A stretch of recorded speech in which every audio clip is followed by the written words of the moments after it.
us very soon. Good morning, everyone. Good morning. And welcome to the May 28th board meeting. As I always like to do, is to remind us of our mission to promote overnight visitation that drives economic impact through destination marketing and enhancement of the visitor experience in Elizabeth City and Pasquotank County. So I'm officially calling the meeting to order. I trust that you all received and reviewed the information that was shared.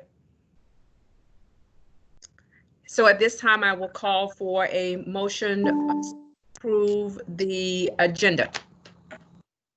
And please state your name before making the motion as well as the second, so that we can properly record. Oh, this is Andy, and I would like to make a motion to approve the agenda. Thank you, Andy. Is there a second? This is Jeff. My second. Okay. I heard Jeff say I'm sorry, I didn't hear. This is Jeff. I'll second. Thank you, Jeff. Wonderful. We have a motion and a second to approve the agenda. All in favor, please say aye. Aye. Any opposition, same sign. Okay, the agenda is approved. Any public comment that we received? There was no public comment. Okay, thank you. You also received the minutes of the last meeting. I trust that you have had an opportunity to review those minutes. So at this time, I will entertain a motion to approve those minutes. This is Andy. I make a motion to approve minutes as presented. Thank you, Andy. Is there a second? This is Rhonda. There's a second.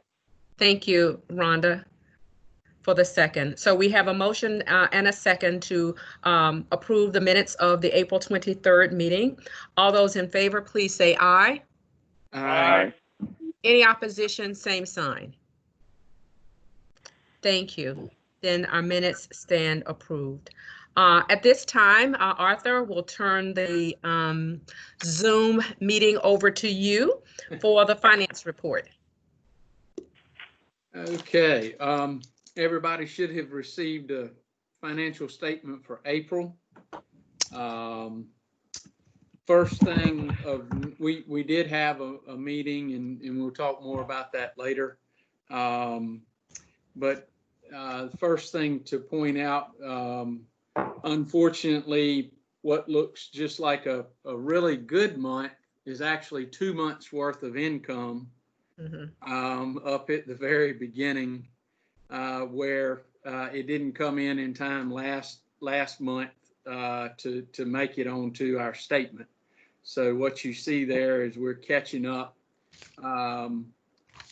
for February and March. Second item of note, these are just small things down under office equipment / maintenance. That was actually a code correction that goes all the way back to them setting us up at the beginning of this year.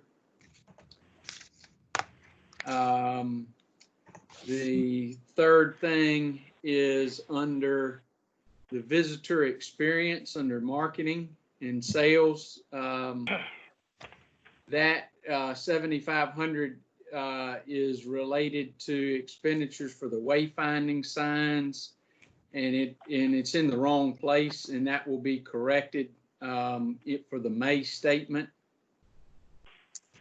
The last thing of note is down under capital outlay for office furniture equipment.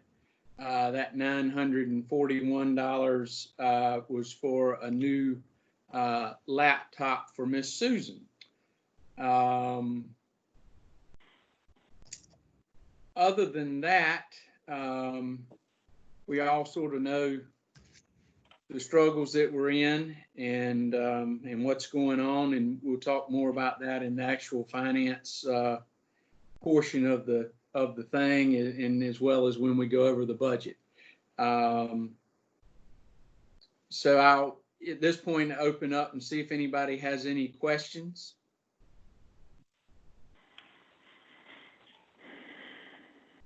Hearing none, I'll make a recommendation to approve the April 30th financial statements as presented, with the couple of, the one correction to be made under the visitor experience for May.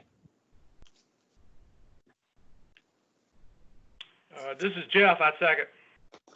Thank you. It has been moved and properly seconded to accept the April financial report. Excuse me, Gwen. Sorry. Is Abel here? I have a text from him saying he was waiting to be let in. And I don't see him waiting in the lobby on my end. I don't see it either. And If you since wanna I'm not text- the host, I wouldn't be able to do that, right? Yeah, if he can hang up and dial in again, because we're Okay. not, none of us are seeing it. Thanks, Susan. Okay. Thank you. Okay. So it has been moved and properly seconded to accept the April financial report with the noted comments. Any further discussion or questions? Hearing none, all those in favor, please say aye. Aye. Any opposition, same sign? Thank you. The April financials stand approved. Righty. So we'll move right into committee reports. And so I turn it back over to you, Arthur, for anything from finance. Further. Karina, is this where you want to put up the new projections and discuss the remainder of this year, or do you want to wait and do that at the same time that we do next year's proposed budget? I've got it on screen in my presentation, but towards the end of the presentation. Okay. Right. Then I will defer any other Okay. comments related to finance until we get to that portion. Of the agenda. Okay, very good. Thank you. Rhonda, marketing? Yes, good morning, everyone. The marketing committee met on May 14th. Unfortunately, I was not able to be at that meeting, but present were Maureen, Andy, Michelle Ball, and Anya Susi, and the three members of the staff, Karina, Brianna, and Susan. Number of things were discussed, and I think most of them really going to come under Karina's report. One of the things that I'm excited about, which seems like a very simple thing, but if we've been watching our neighbors, for instance, in Virginia Beach, as they opened last week, they started a new ambassador program with helping people to manage new protocols and so forth. And we've been talking about a backyard tourist type ambassador program. And Karina is working on that with ECDI and the Chamber of Commerce. And it'll be a local campaign highlighting some of the residents and their favorite spots around town. So that's in the works now with meetings and conversations. So I'm pleased to see that moving forward. Several other things, the visitor guide, there's the first draft, and there's definitely some content changes that will have to be made because of COVID-19. We did take advantage of a real opportunity with our state for a full page ad that was offered at the price of a third page ad. Most of us who have been around for a while know how important our state magazine is to our content and getting our message out. And so this will appear in the July edition of the magazine. So we'll look forward to seeing that. And the rest of the meeting was really about the proposed marketing plan. And I'm going to leave that for Karina to discuss in her remarks. Okay. Thank you. Sounds good. We will definitely look forward to the July issue of our state magazine. I enjoy that Absolutely. magazine. Any questions of Rhonda? Okay, thank you for your work. Mm-hmm. Visitor experience, Mr. Montero. Yes, good morning. We met virtually last week. We discussed two topics really. The first was the funding request guidelines for the city and the county. Those guidelines will be presented to the board in June. We had the opportunity to read through it, make some adjustments to the verbiage, but essentially just kind of trying to clear up any misunderstandings, misconceptions, rules, and requirements for the city and the county. We received one funding request from the county for a membership fee of $1,000 for the Highway 17 Interstate 87 Association. The committee is moving this forward with a recommendation to approve the funding, as this organization we feel is going to be very important to bringing folks through the 17 corridor and into our area of northeastern North Carolina.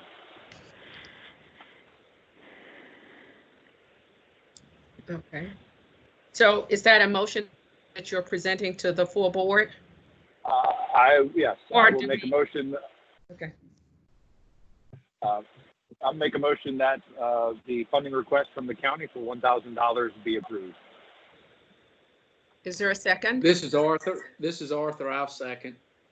Thank you. It has been moved and properly seconded to approve the request from the county regarding Highway 17. Is there any further discussion or any questions? Yes, Johnny. Mr. Walton, if we can get a copy of the application, I would appreciate that. It was sent out to everybody on Tuesday with Susan's email, also with the agenda for the meeting, the finance statement. It was part of that whole package, but I can pull it up on the screen if you'd like. please. You said the application? Yes, sir. Well, I don't have the visual part, so. Well, it was sent, like I said, on Tuesday. Okay, thank you. Okay, Mr. Walton, once you check, if we need to resend that, we can do that. Okay, thank you. Thank you. Any other questions, concerns? Hearing none, all those in favor of the county's request for the $1,000 with regard to Highway 17, please say aye. Aye. I was frozen. Any opposition, same sign? Thank you. Then that does stand approved. Thank you so very much, Andy. Does that conclude your report? Yes, ma'am, it does. All right. Thank you so very much. At this time, I guess there's no other presentation other than we will go right into the Tourism Director's report. And pulling that up. All right, and hopefully for those of you who do have the visual, you can see my screen. If you do not have the visual, I emailed this presentation to the board members last night. If anybody else who's on the phone needs a copy, please shoot an email to Carrie at visitelizabethcity.com and she can send a copy to you. So jumping in, try to go through this as quickly as possible. Just a few things that I think the board should be aware of that we as a team are working on. We continue to focus on partner and business communication. As Rhonda mentioned, that is a huge thing that is of critical need, not just in our community, but across the state and the country. The most recent page we added to our website is a reopening guidelines page where we're able to link to resources for our business partners to help them with either restaurant guidelines or lodging guidelines or safety guidelines and all of those things that are key in reopening businesses and reopening our economy. Continuing with partner communication, we send out a series of emails with important information. Most specifically, right now, safety is a huge concern, and we're going to see that in the research portion of the presentation later. But the U.S. Travel Association published a guide called Travel in the New Normal, with really great guidance for how to promote health and safety. So we, again, have that posted on our webpage. We sent out an email about it. And that is, again, it's national because it's from the U.S. Travel Association, but taking something similar to that, North Carolina has a specific program called Count on Me NC. And what's great about this program is it was developed in collaboration with the Department of Health and Human Services, the Restaurant and Lodging Association, Visit NC, and NC State Extension. Not only does it provide training on how to open and operate your business safely, but it provides communication and marketing materials for the businesses. And I'll just point out, and again, I'm going to get to safety later. Safety and communicating safety to consumers is hugely important in encouraging people to get back out and start spending money. And as of right now, or as of yesterday, only 4 businesses in Elizabeth City have signed up for Count on Me NC. So I would really encourage the board to take a look at this program, to look at the email that we sent out about it.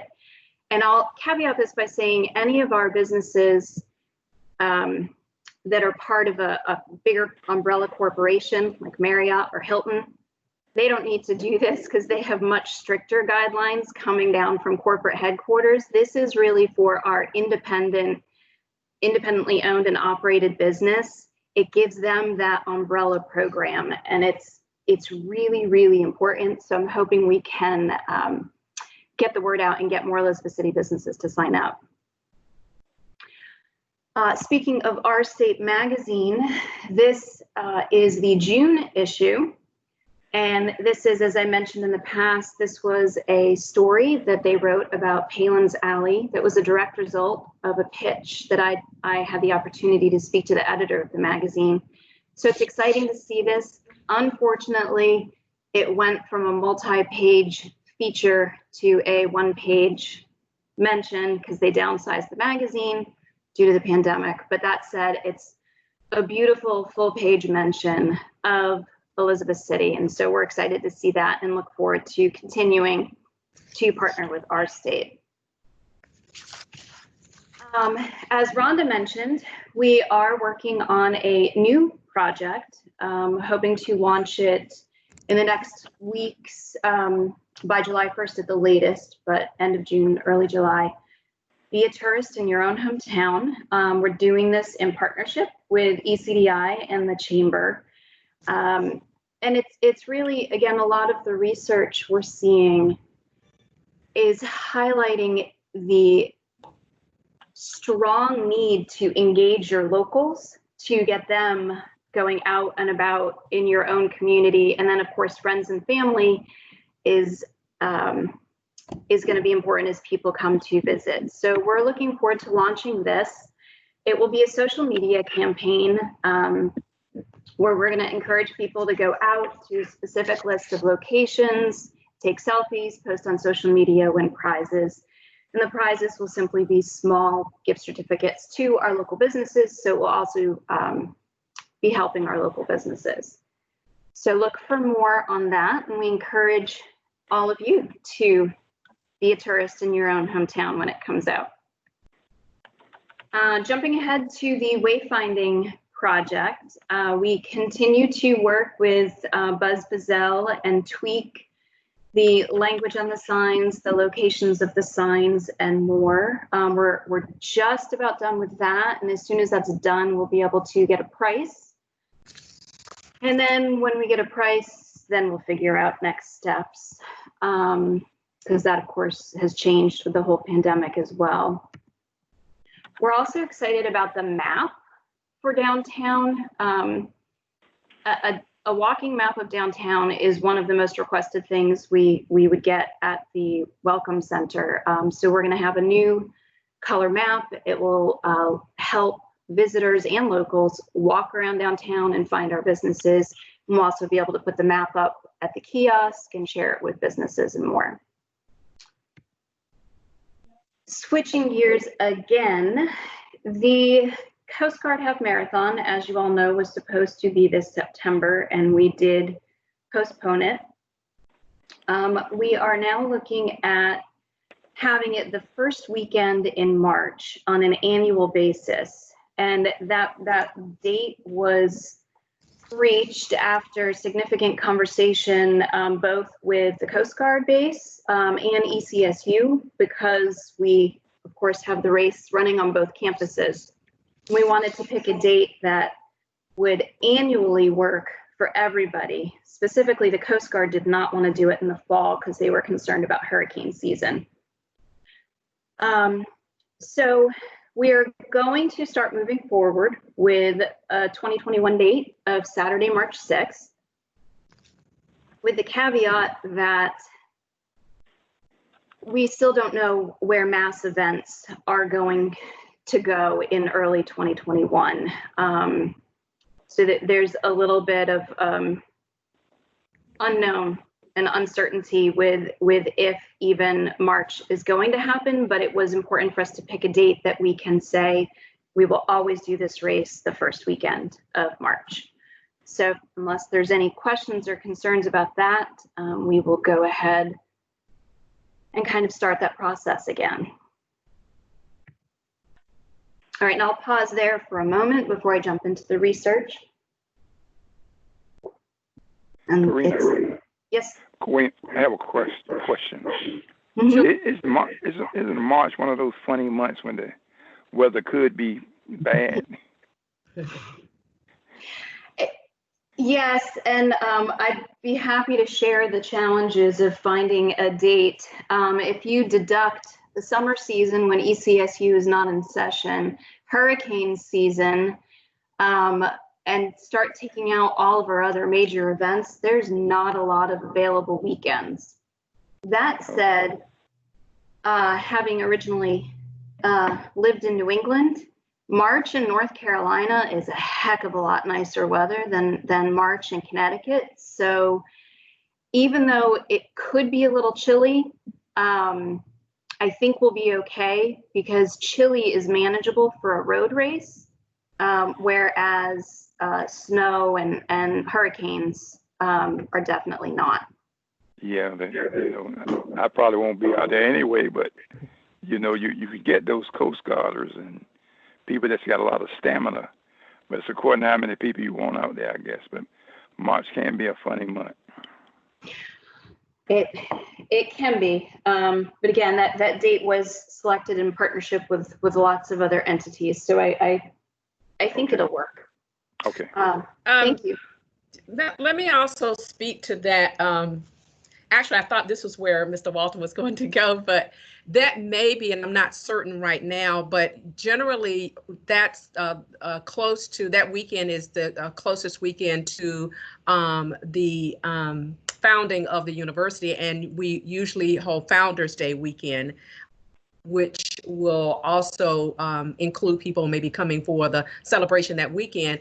And perhaps this is also another activity for those alums to participate in, because I'm certain it will be held earlier in the day, and then they'll be ready to dress up for that evening. So that could be yet another activity for alums coming into the area, if it's the same weekend. So that was the first thing that came to my mind when I heard the date. Yeah, we did look at that. Typically your spring break, ECSU spring break, is the second week in March. So we wanted to stay away from that, because if the campus is empty, we lose the energy. Yeah. I think we have an opportunity to gain yet another, some additional runners or participants, if you will, because of people coming into the area for something else. I like that. I think that's a great idea. All right. The only thing that I would throw out at that is if we end up, hopefully, with this being as successful as we hope it'll be, is that addition of that additional event at ECSU is is going to put additional strain on our limited inventory. Oh, That would be the only thing I would throw out about that.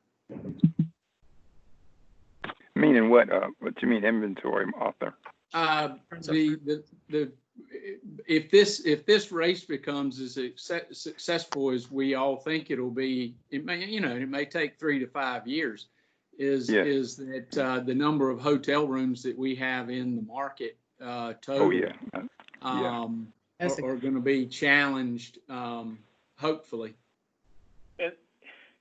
But we'll worry about that when the time comes. I just that's a good problem. This is Phil. I'd like to throw a comment in, if I might, on that topic. It's really great to have these sorts of events in areas of the year that we have not had events.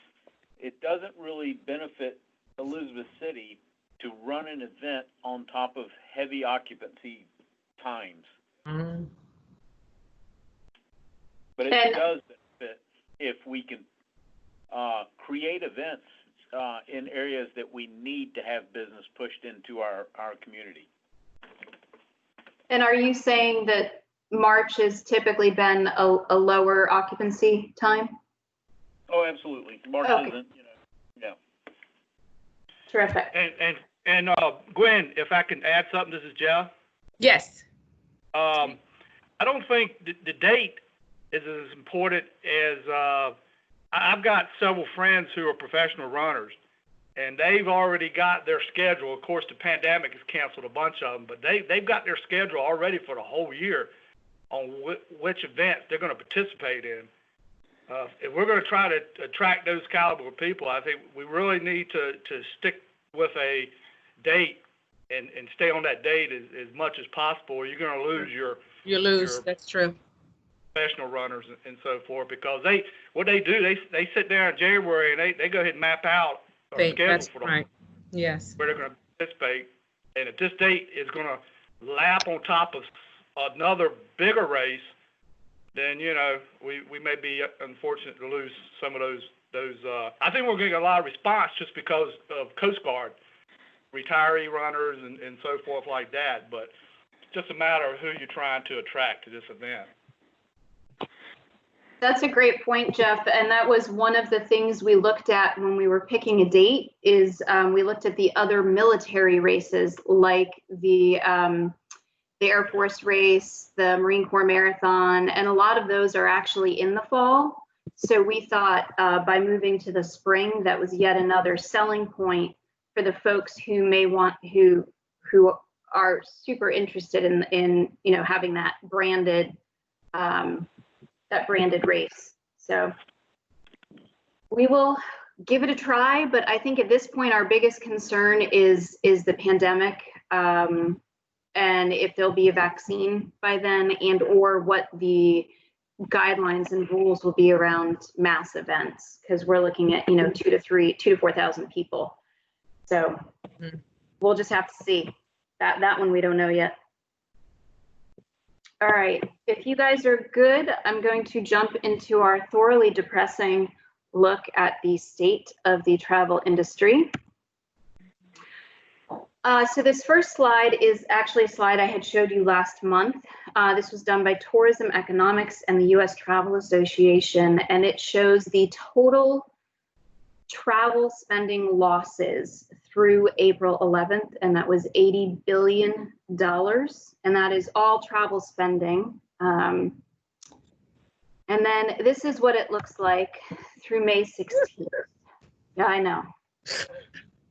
$176 billion in loss in travel. That's lost to our restaurants, our airlines, our attractions, our shops, etc. So that is just really almost unfathomable. And that's for the whole US. So now we're going to look at North Carolina. So again, I showed this to you last month, so I'm going to jump through this real quick. So last month in April, we saw, and if we just look at the top the year-over-year percent change. This is specific to North Carolina.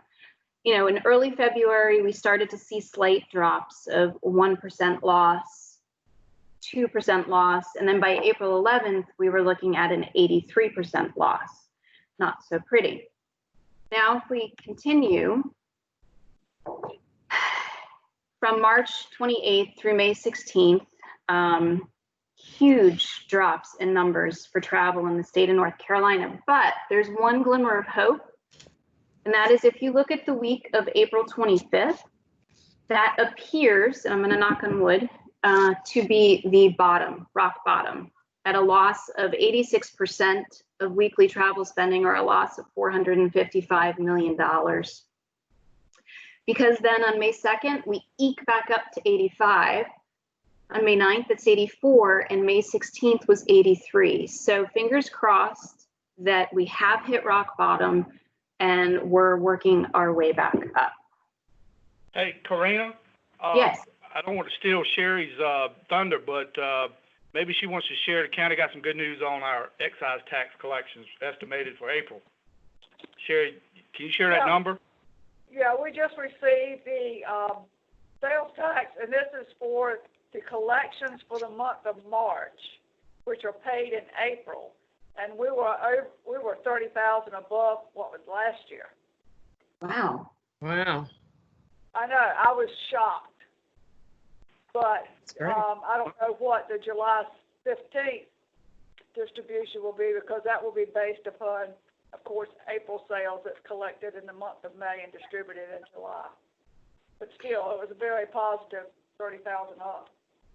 And that's compared to, what was the state? The state, Wasn't the state down like 7% or something, Sherry? Those percentages are all over the place, from 10% to 30% that the state's going to be down. But that's a guesstimate. We have been running 7% above the previous year. And with that, that's why we budgeted a flat, which would basically budgeted a decrease in our county budget. I don't know what the state numbers as far as the sales. If you'll remember, I do a spreadsheet that has the total collection statewide. That number will not come out until June the 10th. Well, thanks for sharing that. It's good to hear some good news. So sales tax is up, but as we're going to see, our occupancy tax is most decidedly down. But we'll keep going. All right, so the next section of this report is about consumers and how they feel and what they are thinking. And again, there's multiple research companies who do nothing but tourism research, and they are doing this all over the country on a regular basis. So this particular one, what I just highlighted in yellow, in January, about 9% of travelers said, I think I'll take less trips this year. As of last week, 45% of travelers said, I'm taking less trips this year. So that's just a huge jump in people saying they're not going to go anywhere. And if we look at this historical chart, and this looks a little overwhelming, but I'll go back. This research company has been asking the same questions of travelers since summer of 2006. And the green line is people who are saying, I'm going to travel more. And the red line is people who are saying, I'm going to travel less. And if you can see, it's highlighted on here, the Great Recession back in 08-09, how the travel more number dips and the travel less number spiked a little bit. Now go all the way to the right-hand side of the chart. That is literally unheard of, to see that large of a jump of the American public saying they're not going to travel. And again, these are things we just need to be aware of because they impact our marketing and our messaging and how we move forward. This is a different research study. It was specific to, are you going to take a trip in the next 6 weeks? Specifically the time frame Memorial Day weekend to July 4th. 41% of people said, nope, I'm not going to. But of those who are traveling, mind you, these numbers are smaller, but they're going to travel by car. That is good for us. They're going to go see friends and family close to home, or they're going to staycation or stay, so, you know, be a tourist in their own backyard, or they're going to travel by car a little bit further away. I mean, so of the people who are traveling, we are in a good spot to try to capture some of them. Right. Now I'm going to talk about safety a little bit. I had mentioned that earlier with the Count on Me NC program. Perceptions of safety are super important to consumers in encouraging them to go out. And when we look at charts like this, we want to look at the right, at people who either agree or strongly agree. And the bottom two, if we add that up, it's 42%. So 42% of people feel safe traveling outside their community. Conversely, that means, I have to do the math in my head, 58% do not feel safe. And 32% feel safe dining in local restaurants and shopping in their own community, which means a high percentage, again, do not feel safe. And I point that out because with that perception, we can impact. We can help consumers feel safe, and then they will come out. This is another research study that highlights the importance of those assurances that they are safe. And this was specific to visiting a retail store, but they also, it was very similar if the question was about a hotel. And this shows, you know, if one thing happens, you know, the retailer says it's safe to come shopping in their store, or the government says it's safe to go shopping in the store, people are like, yeah, that doesn't really make me feel safe.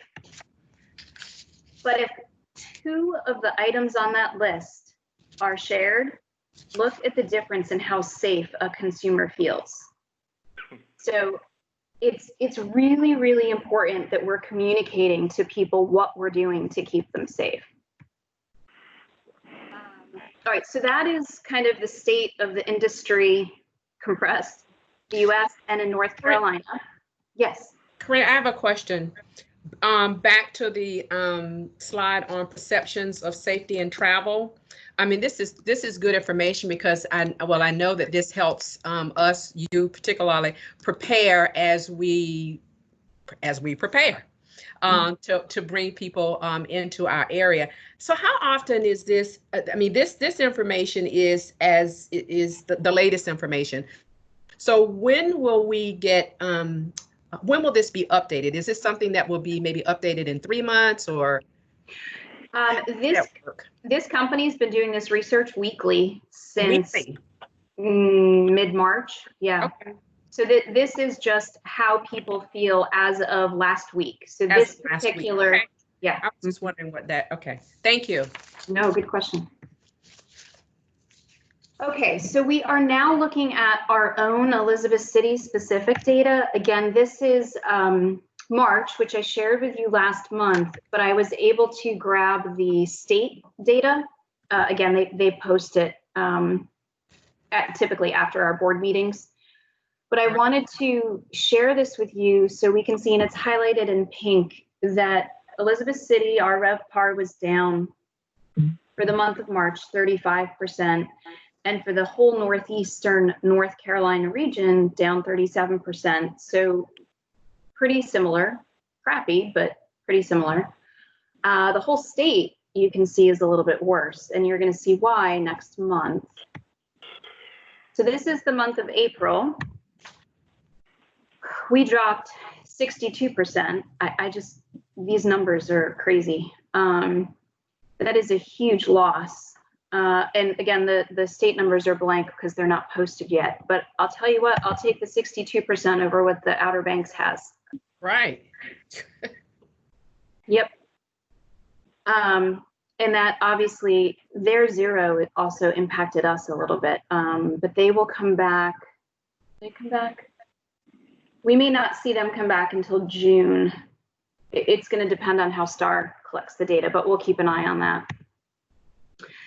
And then this number, Sherry literally just sent this to me yesterday, so I thought I would put it in here. It is our actual occupancy tax collected. And I apologize, I forgot to put the months in there, but the first month, it's based on our fiscal year. So the first month is July, and then the last month, of course, would be June. So if you look at the first half of our current fiscal year, we were on track to have a pretty good year. And then January was down a little bit, February was down a little bit more, and then the bottom fell out. March, we were down 34% in actual tax collected. And then in April, 63%. And again, this is comparing actual taxes collected to last year.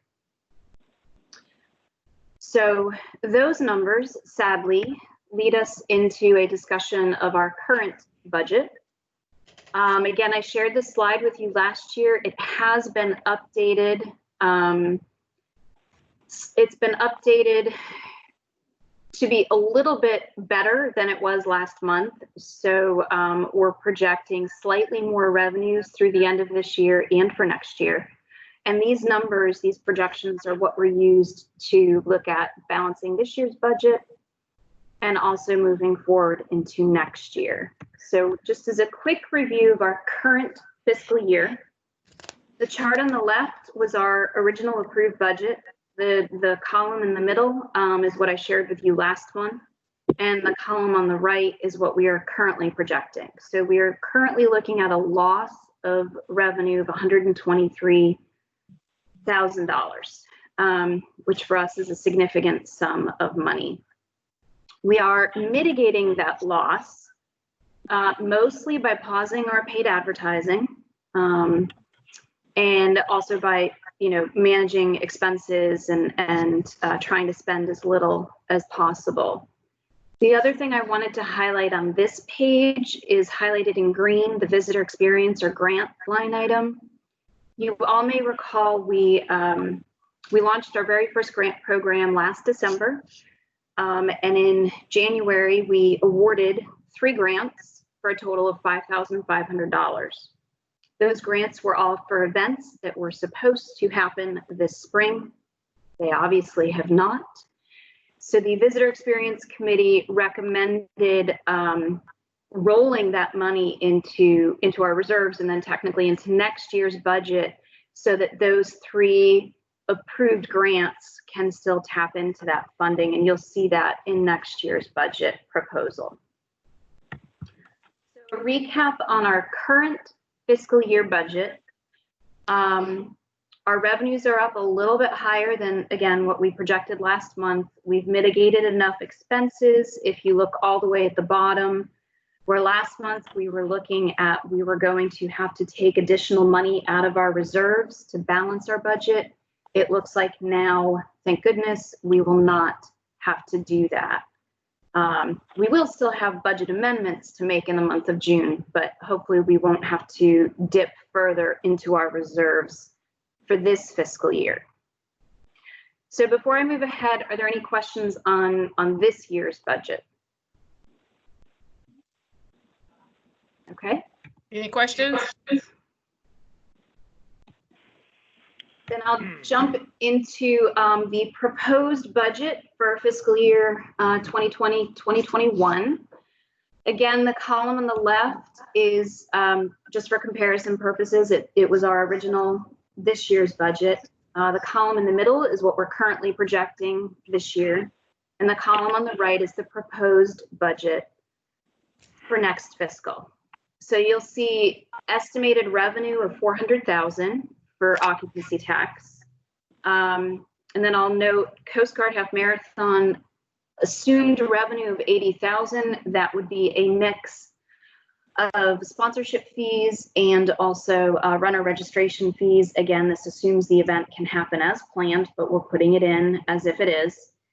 And unfortunately, taking $214,000 out of our reserves in order to do the work that we need to do next year. Hopefully though occupancy tax revenue will continue to come in a little bit higher, in which case we would take less money out. But this is what the proposal is to move forward. Again, you all received a copy of this ahead of time, but I'll go through it. If we look at our expenses, the tourism-related expenditures or the city and the county restricted funds, those are in direct relation to how much occupancy tax we collect. So if we collect more, there's more. If we collect less, there's less. Wages and benefits are essentially flat. Administration and operations, again, essentially flat, with the exception of things we have no choice on, like insurance, which does go up. Capital outlay, there are no plans for capital purchases next year, but there is $1,000 in there as a placeholder. And then marketing and sales, again, we looked at this last month, but I'll note $175,000 for our marketing plan to promote the entire destination for the whole year. I'll also note the grant line item now reads $30,500. That is $25,000 available to whomever applies and meets the qualifications, plus the $5,500 for the 3 grants that were previously approved.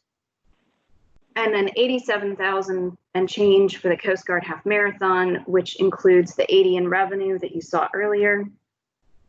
And then some leftover from the $12,000 seed money we put in this year.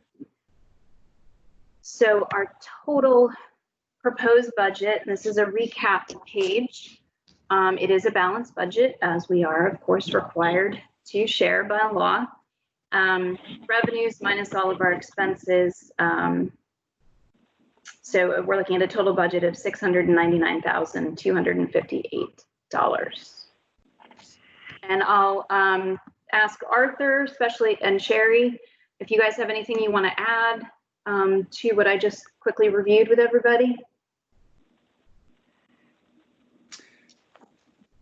No, ma'am, I do not. Nothing for me.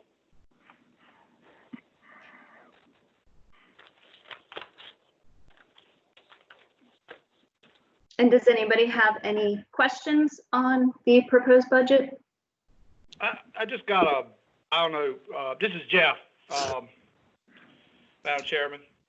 Yes, please, go ahead. I got thinking about the Coast Guard half marathon. I don't have an answer, but sticking it in revenue, $80,000, and let's say the first year we don't know what's going to happen and it falls short. Say it comes in at 40,000. When you stick it into our revenues, it can actually have a big impact. It could actually make us look worse off than we really are, couldn't it? Or am I reading it? Or did that not even make sense? I mean, I was just kind of thinking about this the other day. I guess, or Karina, or the bulk of the expenses, I would assume, are pretty well somewhat fixed. I mean, there's some variability depending on how many people come, but most of the expense is probably fixed. And I guess what Jeff is getting at is if we don't have that many people come and we don't take in 80, then our overall loss ends up greater than what we've proposed. Is that correct? Yeah, I mean, because technically we don't have any control over the Coast Guard Marathon as far as the way I look at it, as far as attendees and things like that. So it's kind of going to be a misnomer for quite a while.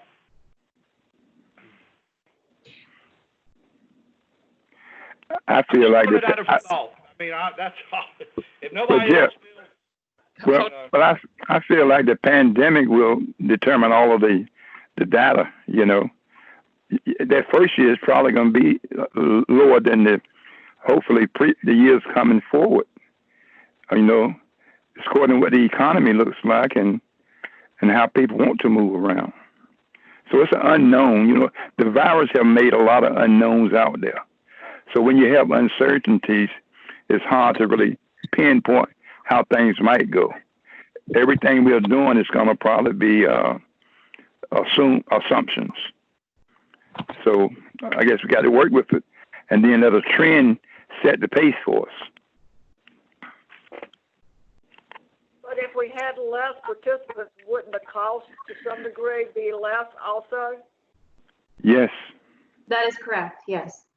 We can modify those numbers. So, but Johnny is correct, 100% correct that we don't know what to expect. So these numbers were based on the preliminary budget that the Sports Tourism Committee built a couple of months ago, pre-COVID. So I think it's very fair to say, you know what, there is huge pent-up demand for this type of event too, though. So if we can move ahead, and if there's no restrictions on mass events, then this number could happen. If we have to make the event smaller, then we could probably reduce the numbers. Mm-hmm. But Sherry, I'll ask you how we handle that, because it is an unknown. And for that matter, for this fiscal year, we didn't have this line item in our budget, and we simply added it halfway through the year when the board agreed to produce the event. So we do know that this number is subject to change, but I'm happy to reduce it if that's the concern.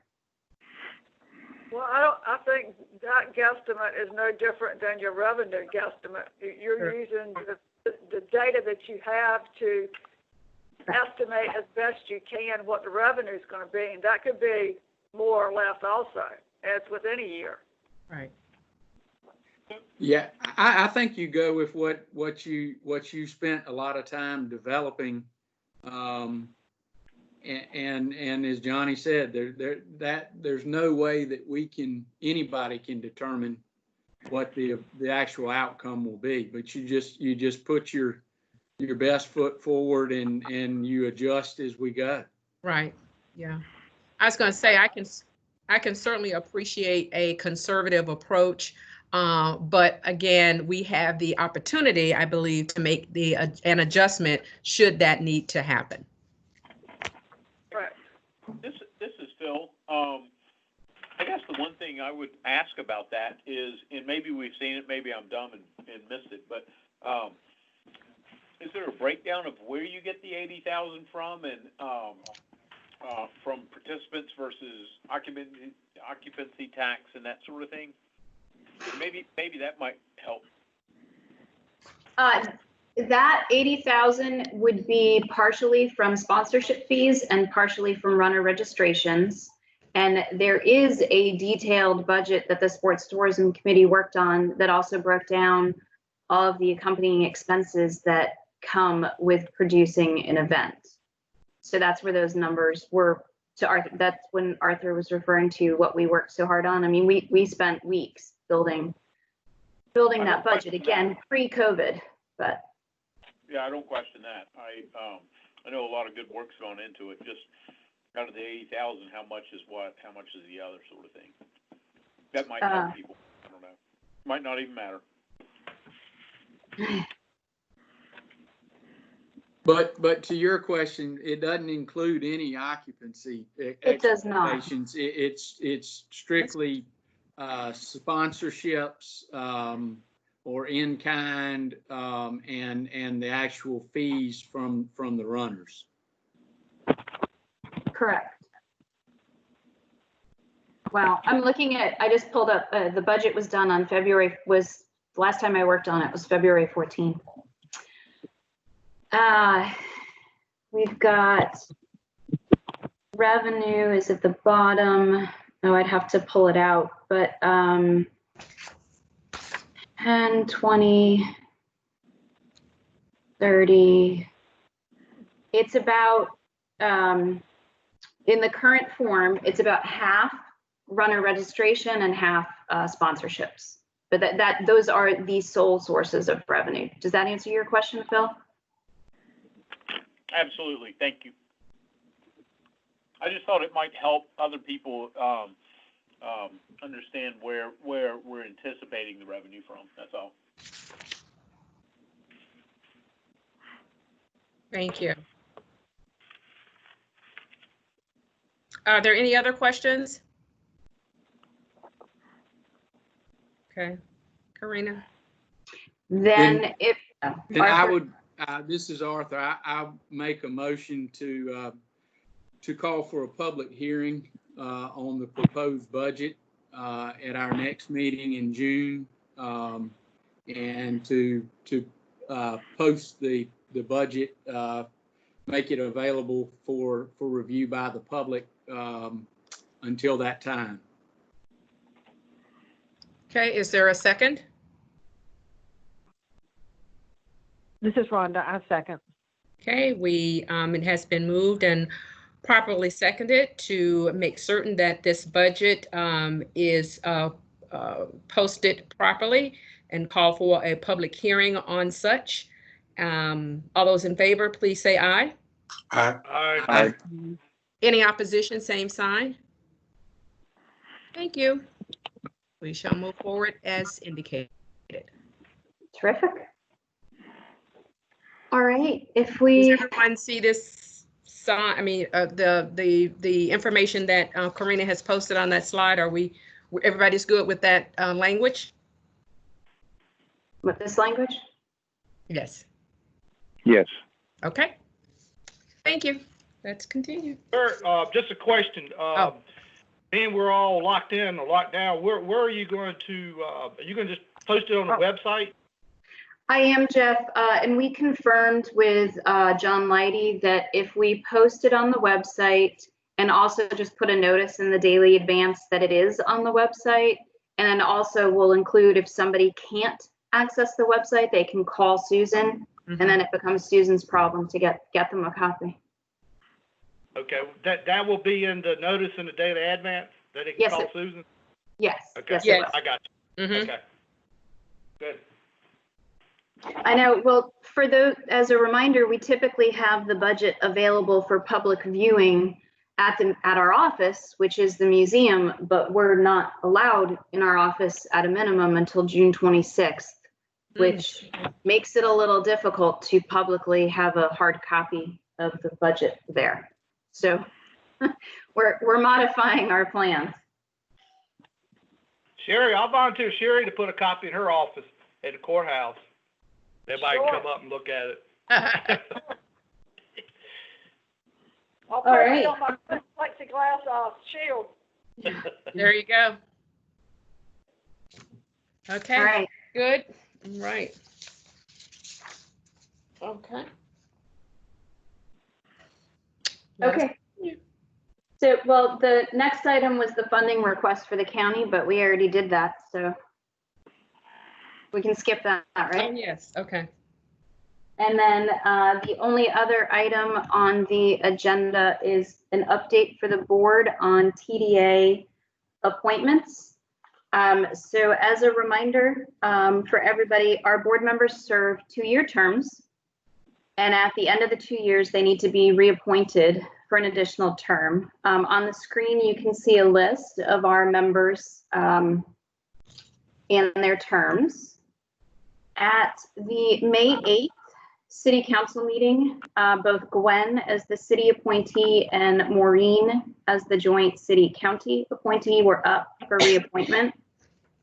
City Council had a lengthy conversation about some of our recent board decisions.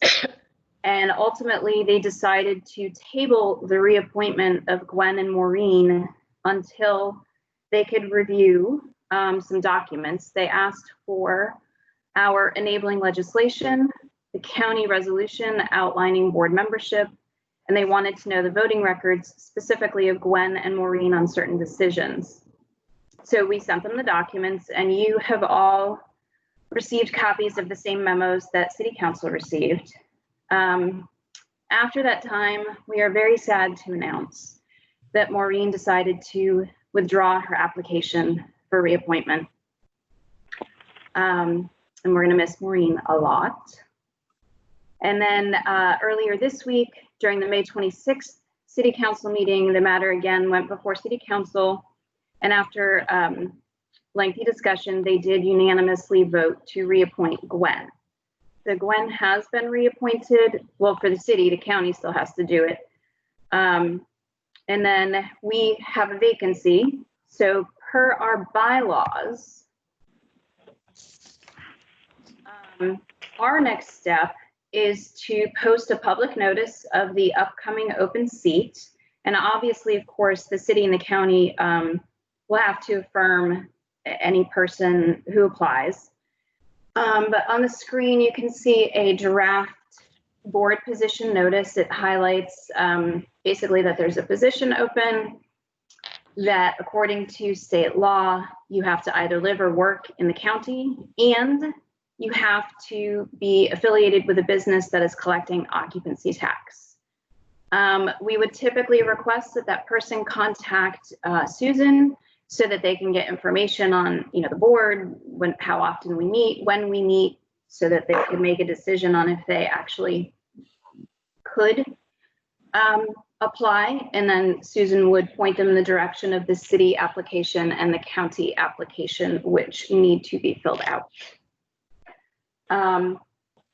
So we just wanted to update everybody on all of that information and let everybody know about Maureen's decision, and that we'll have to be posting that. I have a question. Go ahead. What exactly were they looking for in their investigation of voting records? Based on what I heard, they wanted information, and the minutes that they requested were of our budget discussion last June, where we made changes to our budget and we reduced funding to 11 community organizations. And they also asked for minutes from the October and December meeting, where we discussed the city's request for funding the YMCA. I think, Mr. Walton, I think you were going to say something as well. Who am I speaking to? This is Abel. Oh, I didn't know you had gotten there, Abel. Yeah, I'm here. Yeah, good to be at the meeting. Yeah, I can. It was the meeting prior to the Tuesday's meeting. We did have a lengthy conversation, and we were just wanted to know more about. We were vetting the people that we help. Many times people put people on boards and they're not vetted. But we just wanted to know if they wanted to know, because I didn't vote along the line that the others voted against. So let this be clear. I did not vote to have this done, but I gave them as much information as I knew. And they still wanted the information. Now on Tuesday, there was a real brief meeting concerning the appointments. And that's when we found out that Ms. Donnelly had withdrawn her application. So, hey, it was shorter than we thought it would be. And it was not long at all, because we had a 3.5-hour budget meeting. So everybody unanimously voted for Miss Gwen Sanders, because I feel like both were doing their service to the community. All it was looking for was a okay vote, and the okay vote was given.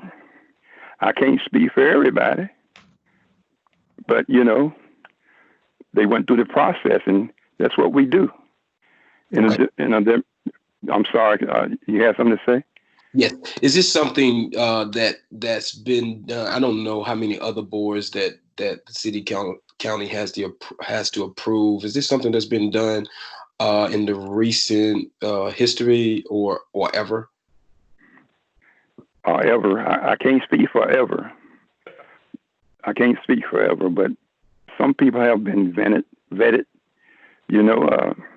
and that's the right of a member, is to ask questions. I mean, if you just let people go through, anytime they just show their name up, anybody could be on the board. And I think if more boards do these type of things, the better off the boards will be.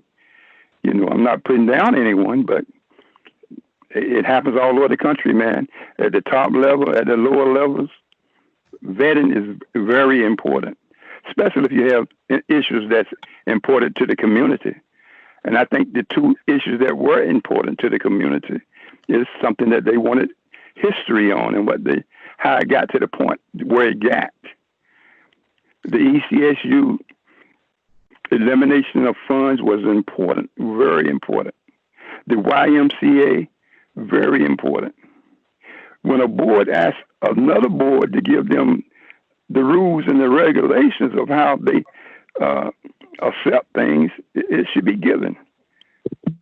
This board took that away. They never gave us any reasons, any good reasons, I put it that way. Yeah, I think we gave reasons. I think they weren't reasons that were acceptable to those that were requesting, but definitely reasons given. Okay. Well, let me finish, because it was a good. I think it's okay if you want to shut me down. I'll stop. No, I was just wondering if Abel had his question answered. Yeah, I did get an answer. Why that was done. I think I'm very clear on the reason that was done. Doesn't seem like anything that was done in the past. Just definitely not for this board. So it's just something just to take note on. Okay. Well, and Mr. Walton, right. Did you want to have a closing statement? Yeah. Well, let me be clear now, because we weren't clear about why we were denied with the applications. You know, Abe, I think you were invited to a council meeting. You didn't give us a clear answer, but now you want a clear answer. A clear answer is everybody need to be treated fair. That's like a little while back, it was stated that, let me see, who was given the funding request today. And I wanted to see the applications, because I wanted to see why certain things happen and why certain things don't happen. We were denied, and it's history now. And tell me and I like to talk facts. And I'm glad that it was revised that ECSU got more money this time. But the original intent was to cut ECSU in half the first year. Then the following year, not to give them anything. That was not a good decision to me. That's to me now. Okay. You know, Abel, you might look at it another way. Absolutely. Let me respond. Let me finish. Then you can respond. All right. But I'm just saying, I like to see the applications so I can see how our applications differ. You know, and if I was different, we need to come out of things smarter than we go into it. You know, this pandemic has made everybody change and start listening to one another. I mean, if things just go one way, it may not be the right way. So give everybody a fair chance. Okay, I'm listening. Absolutely. I want to just comment on that. You said you asked me to come, and I didn't give a clear answer. I think my answer was very clear. It wasn't preferred, I don't think, but it was very clear where I stood personally. And I think we had representatives, of course, Karina and our representatives did represent us as a board to make that explanation. I'm not sure exactly what else was necessary. I think the results of ECSU, specifically since that's what we bringing up now, getting more money was actually the goal, and what we kind of talked about. The objectives was not to take money, but to pinpoint money that will go to new initiatives. So I think that went over many everybody's head, because they were just looking at the line items. But I get it. I think we all should advocate where we feel like our energy should go.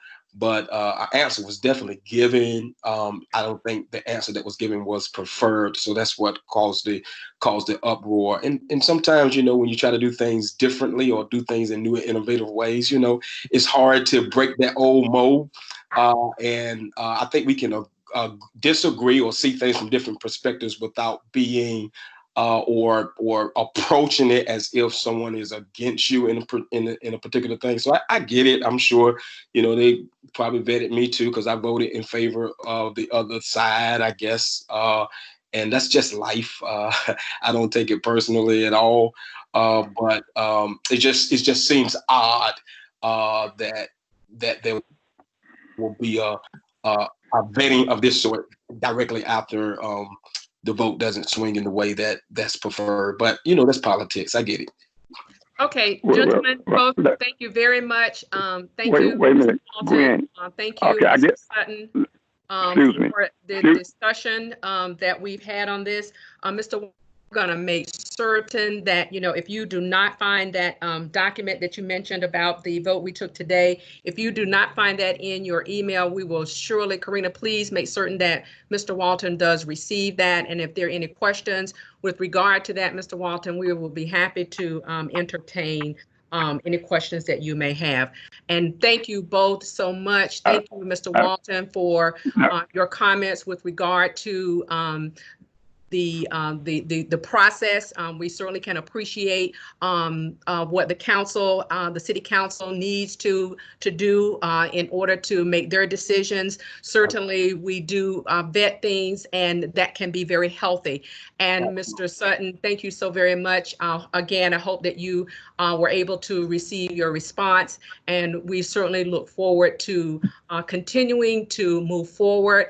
We certainly look forward to, as Mr. Walton said, vetting things. We also need to look forward to looking at things differently, and ideally being able to come together as a board and move forward based on the mission that we have all agreed to. Are we good with that? No, excuse me, Ms. Gwen. Oh, and I really didn't know the young man could talk as much. But make sure you put this on the agenda when we go back to our regular session, if you will. What was that, sir? I could talk a lot, actually. When I know, I see. That's good. We've learned some things about people today, and so we're going to be able to use that in a positive manner. Absolutely. But Mr. Walton, let me be clear. What is it that you want on the next agenda? I just want to make certain that I have it correct. This same topic, because I'm still not all the way clear. Because the answer that they gave me after our city council meeting was not clear at all. Okay, all right. We will do that because I think clarity is extremely important, and particularly among us as we sit around this particular table. It's important that we are all clear on the expectations, our code of ethics, our bylaws, all of those things. So, Mr. Walton, duly noted. Karina and Susan, if you all will please make note of that, that we can have that discussion. Is that fine, Mr. Walton? Yes, that's great. Okay, thank you. Wonderful. Thank you all so very much. Healthy discussion. Hey, Gwen, for clarification, this is for when we're in person. Is that correct? When we're allowed to meet in person again? Is that what? Yes. Is that your preference, Mr. Walton? Yes, because these virtuals and these telephone conversations, people say anything on those, I like to see it in person. Face to face. Okay. Thank you. We can do that. We can do that. Thank you so much. Okay. I believe that we left off with the board position notice. Hopefully everyone has had an opportunity to see that. If we're all in agreement with that, very good. If anyone has any questions or concerns, please reach out to Karina. I guess that's where we were. Okay. Karina, anything? No, that was the end of my presentation, so okay. I don't. All right. So I did want to mention, Karina did mention about Maureen submitting her letter to withdraw. And as Karina mentioned, Maureen, certainly we have and will continue to enjoy for a little bit your sitting around the table, both virtually and in person. We salute you for the great work that you have done on this board and in the community. And we look forward to the next chapter in your life. I want to take this opportunity. I do see Christian. Not sure if Debbie is here. Debbie's on Yeah, too. she's here. I see her. Okay.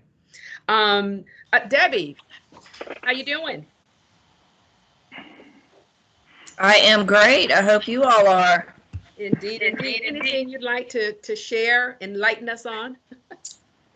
Sure. I'll do a quick update. You know, downtown has been crazy for the last 2.5 months. Businesses have been closed, were partially closed. So as they start reopening in phase 2, restaurants and the retailers getting back to some sort of normalcy. Phase 2 started Friday night at 5 p.m. A couple of restaurants, and this week we're seeing more and more. So hopefully in the next week or so we'll see all of them. Okay. Hey, Debbie. Yeah. I don't know about everybody else, but I'm having a lot of trouble hearing you. Right. So maybe you can, I don't know. Well, that's better. Whatever you do. Okay. Better? Alrighty. My technology is not as state of the art as I wish it was. In any case, restaurants are starting to reopen. On Monday night at the council meeting, council approved a proposal to allow for restaurants in. I'm sorry to interrupt. This is Susan, but I can't hear Debbie to put this in the notes. So. Okay. I'm just going to defer for next time. I'll defer for next time. I think Debbie was trying to say, and you may have seen it in today's daily advance, that the city council approved a downtown proposal to allow downtown businesses to serve to use city sidewalks and city streets to expand their business presence a little bit to hopefully help mitigate some of the impact of lost revenues. So I would suggest maybe read that article in the Daily Advance, or Debbie, if you want us to, we could certainly email out a copy of that proposal to the board so they could take a quick peek at it. I think that's where you were going. Yeah. And I'll defer the rest of the report till we can meet in person, or I can fix my technology. Thank you, Debbie. We appreciate that. Christian. Hey, good morning. What's going on in your world? Nothing really for the good of the order. Good seeing everybody. Hope to see you in person pretty soon. We have been busy, and I'm hoping that we'll have some good news here soon we can announce. But again, good seeing everybody, and hope to see everybody in person soon. Wonderful. Thank you so very much. Let's see. I think Michelle, are you there? Michelle Ball? I am. Good Anything morning. You wish to share? Or yes, I just want to let the board know that Elizabeth City State University announced its fall academic calendar. So we do have plans to return to campus for fall semester. We are starting a week early, so we're actually scheduled for classes to begin August 11th. In that same vein, we are canceling our Labor Day holiday, Veterans Day holiday, and fall break in an effort to keep students on campus, to hopefully minimize the impact of the virus, and so they're not leaving for long weekends, etc. But also, more importantly, this allows us to end our semester at Thanksgiving. So normally our students would go home for Thanksgiving break and come back for 3 more weeks. This will allow us to end our semester. So we're really condensing our fall semester to have a long winter break from Thanksgiving to January 11th. So we have made that announcement, and now we are working diligently to make sure that we are ready for the return of the Vikings. So as soon as we have our plans in place, obviously we're increasing our safety and cleansing and sanitizing, but really looking at all the guidance to make sure that we can, faculty and staff can return to campus as well as our students. So we're excited, we're optimistic, and we're also very cautious about what that's going to look like for our campus community and the community as whole as we bring our students back. Thank you. Thank you. Is there anyone else? I don't necessarily recognize the. I don't think so. No, Wendy left. Okay. So Maureen. Anything you'd like to say? Okay, I saw the wave. Karina, Susan, anything else? No, other than it looks like our next meeting, unfortunately, will all also be virtual, with the museum continuing to be closed, and the governor has of course said that no groups inside more than 10. So unless we had a picnic outside, I think we're stuck with this technology for at least one more month. Okay, that'll be June 25th. Wonderful. Yes. Okay, hearing no other business. Okay, is there? Yeah, be safe. Be safe. Okay, is there a motion to adjourn? This is Jeff, yes. So moved. Thank you. We have, it has been moved and properly seconded to adjourn our May 28th meeting. All those in favor, please say aye. Aye. Aye. Any opposition? Just check leave meeting. I'm just kidding. Thank you all so very, very much for your attention, your talent, your expertise, and let's stay in touch and let's stay safe. See you in June. Bye, everybody. All right. Have a great day, everybody. Bye-bye. Take care now. Bye.